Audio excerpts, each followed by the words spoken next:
Bonjour et bienvenue dans Un caillou dans la chaussure.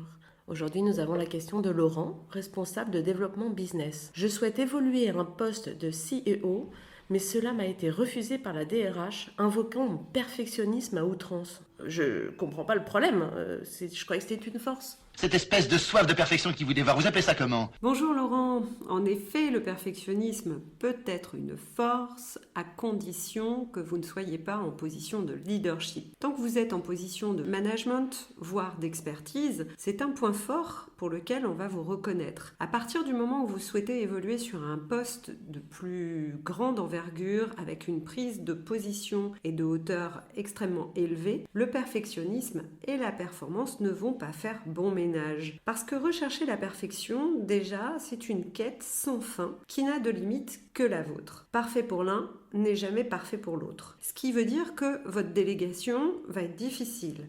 Vous allez certainement très souvent être en correction permanente de tout ce que les gens vont faire et vous allez les décourager. Donc lorsque vous êtes en position d'expertise, on vous le pardonne. Dès lors que vous êtes en position de direction générale, c'est impossible à porter. D'autre part, la perfection fait que les choses ne sont jamais finies. Vous allez toujours vouloir reporter pour améliorer, comparer, remettre en question, douter. Et donc la notion de temps et de perfection, si elles vont ensemble, elles ne collent pas du tout, là encore, à la notion de leadership. Enfin, la perfection limite souvent la prise de risque. Parce que qui dit perfection dit aussi, indirectement, peur de l'échec, peur de sortir d'un carré connu et volonté de maîtrise. Or, dans l'imperfection se niche souvent l'innovation, la contrainte et une dynamique nouvelle grâce à une erreur, le test and learn, etc.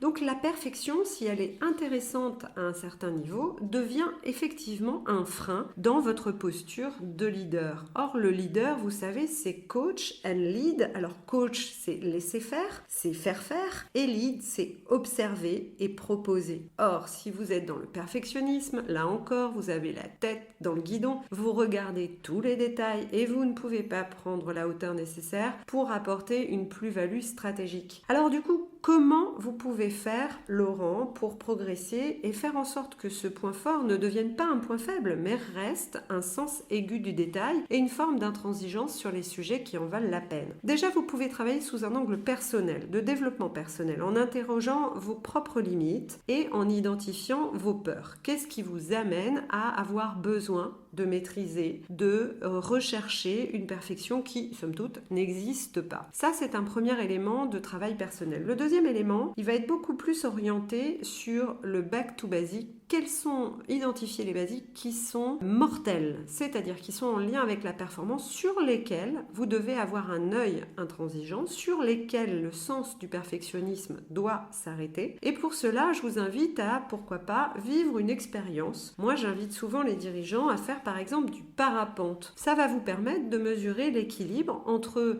les basiques mortels, les quelques gestes fondamentaux sur lesquels il faut viser la perfection, parce que sinon vous risquez de tomber, et puis la partie se laisser flotter, sentir le vent, ressentir les choses, la partie plus émotionnelle, plus intuitive, pour réussir à passer un moment à la fois de perfection, justement, dans le plaisir que vous allez y prendre. Donc, Laurent, c'est deux dimensions, une dimension développement personnel et une deuxième dimension sur identifier les basiques mortels qui sont fondamentaux à maîtriser, puis lâcher le reste pour faire et vous autoriser à lâcher prise. Voilà, Laurent, pourquoi la DRH probablement jusqu'à présent vous a refusé une évolution pour un point fort qui actuellement reste un point de progrès. À très bientôt, Laurent. Je comprends mieux maintenant. Je pensais que les gens faisaient du cinéma quand on leur demandait quel était leur défaut et qu'ils disaient perfectionniste. En fait, non. Ça peut l'être sur une position de dirigeant. Tout à fait. Eh bien, merci beaucoup. À bientôt.